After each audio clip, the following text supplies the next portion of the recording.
5 ఏళ్లలో మీరేం చేశారు? ఎలా వ్యవహరించారు? మీరు చేస్తున్న ఉద్యోగాలకు న్యాయం చేశారా? లేదా ప్రభుత్వ పాలకుల అడుగులకు మడుగులొత్తారా? ఆత్మ పరిశీలన చేసుకోండి. తీసుకున్న నిర్ణయాలపై ఆత్మ విమర్శ చేసుకోండి. ఇవి సీఎం చంద్రబాబు చెప్పిన మాటలు. చెప్పింది మరెవరికో కాదు, ఏపీ ఐఏఎస్ ఐపీఎస్లకు. ఇంతకీ చంద్రబాబు ఏమన్నారు? దాని అర్థమేంటి? పరమార్థమేంటి? సీఎంగా బాధ్యతలు తీసుకున్నప్పటి నుంచి ఒక్కొక్కరిని సెట్రైట్ చేసే పనిలో చాలా బిజీగా ఉన్నారు నారా చంద్రబాబు నాయుడు. చంద్రబాబు అంటేనే పర్ఫెక్ట్ అడ్మినిస్ట్రేషన్, గవర్నెన్స్ అనే ప్రచారం ఉంది.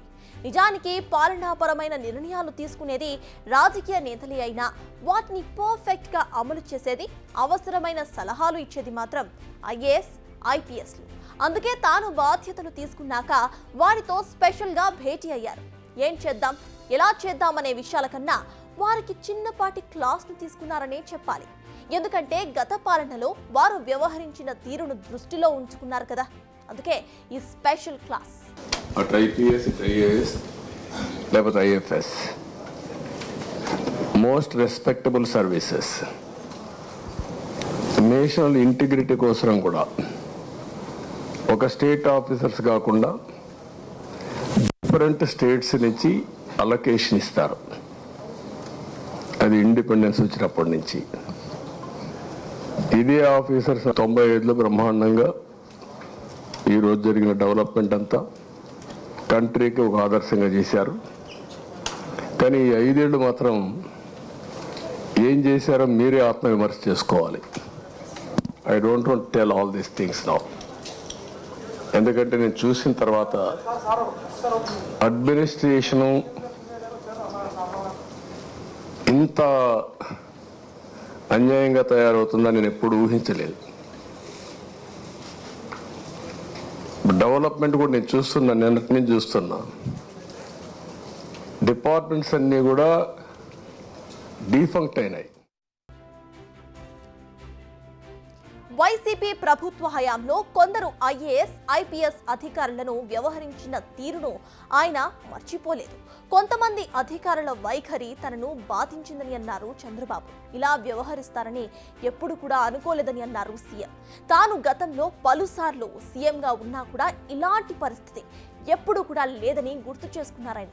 గత 5 ఏళ్లలో తాము వ్యవహరించిన తీరుపై ఐఏఎస్ ఐపీఎస్లు ఆత్మ సమీక్ష చేసుకోవాలని అన్నారు. అలాగే మరోసారి శాఖల వారీగా ఐఏఎస్ ఐపీఎస్లతో సమావేశం అవుతారని చెప్పారంట చంద్రబాబు. అంటే చంద్రబాబుకు నచ్చకపోయినంత మాత్రాన వారు తప్పు చేశారని కాదు, కానీ ఇక ముందు తన హయాంలో ఎలా నడుచుకోవాలో చంద్రబాబు ఇండైరెక్ట్ గానే సూచించినట్లుగా తెలుస్తోంది.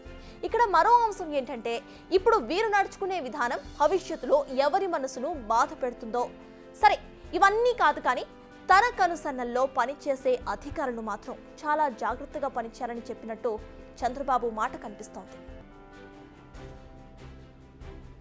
నిజానికి వైసీపీ హయాంలో నిర్ణయాలు తీసుకున్నది ఆ పార్టీ పెద్దలైనా అమలు చేసింది మాత్రం ఈ అధికారులే కదా. అందుకే మీరు చేసిన తప్పులను రివ్యూ చేసుకోవాలని చెబుతున్నారు చంద్రబాబు. అంతేకాదు, వైసీపీ హయాంలో అన్ని తామై వ్యవహరించిన కొందరు అధికారులను ఇప్పటికే చంద్రబాబు దూరం కూడా పెట్టేశారు. వారిని కలిసేందుకు కూడా ఇంట్రెస్ట్ చూపించడం లేదు సీఎం. అపాయింట్మెంట్ కూడా ఇవ్వటం లేదు. ఇలాంటి అధికారులంతా ఇప్పటికే సెలవులపై వెళ్లిపోయారు. మరికొందరు మాత్రం ఇప్పటికే చంద్రబాబును కలిసే ప్రయత్నమూ చేశారు. గత ప్రభుత్వ హయాంలో జగన్ మనుషులుగా ముద్రపడిపోయిన అజయ్ జైన్, శ్రీలక్ష్మి, పిఎస్ఆర్ ఆంజనేయులు, సునీల్ కుమార్, కేవీవి సత్యనారాయణ వీరంతా కూడా చంద్రబాబును కలిసి విష్ చేశారు. అయితే శ్రీలక్ష్మి, ఆంజనేయులు ఇచ్చిన ఫ్లవర్ బొకేను చంద్రబాబు తీసుకోలేదు. మరి వీరిని చంద్రబాబు ఎలా డీల్ చేస్తారు అనేది ఇప్పుడు ఆసక్తికరంగా మారింది. అజయ్ జైన్ చంద్రబాబుకు వ్యతిరేకంగా సిఐడికి స్టేట్మెంట్ కూడా ఇచ్చారిన. చంద్రబాబుకు వ్యతిరేకంగా కుట్రలు పన్నిన అప్పటి ప్రభుత్వ పెద్దలకు ఆంజనేయులు పూర్తి స్థాయిలో సహకరించారని ఆరోపణలు కూడా ఉన్నాయి. అప్పటి సీఎంఓ అధికారులతో కలిసి శ్రీలక్ష్మి పెద్ద ఎత్తున అవినీతి చేశారని ఆరోపణలు ఉన్నాయి. ఆర్థిక శాఖలో పెద్ద ఎత్తున అవకతవకలు జరిగాయని కేవీవి సత్యనారాయణపై ఆరోపణలున్నాయి. ఇలా ఒక్కో అధికారిపై ఒక్కో ఆరోపణ. ఆఫ్ కోర్స్ టీడీపీ నేతలు చేసినవే. సో వారి కొలువుల్లో నార్మల్గా పని చేసుకోగలుగుతారో లేక ఈ ఆరోపణలను బేస్ చేసుకుని కేసులు నమోదు చేసుకుని విచారణ చేస్తారో చూడాలి మరి. ఒకవేళ అలా జరిగితే మళ్ళీ వీటిని కక్షపూరిత చర్యలు అనకూడదు. ఎందుకంటే చంద్రబాబు ముందుగానే చెప్పారు, తప్పులు చేసిన వారికి శిక్ష తప్పదని. సో వీరి భవితవ్యం ఎలా ఉంటుందో చూడాలి మరి.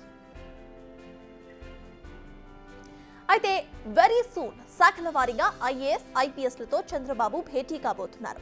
ఒక్కొక్కరి పనితీరును ఆయన వాలిడేట్ కూడా చేయబోతున్నారు. అంటే అధికారులకు ముందు ముందు ఇంకా కొన్ని ఉపద్రవాలు ముంచుకు రాబోతున్నట్టు తెలుస్తోంది.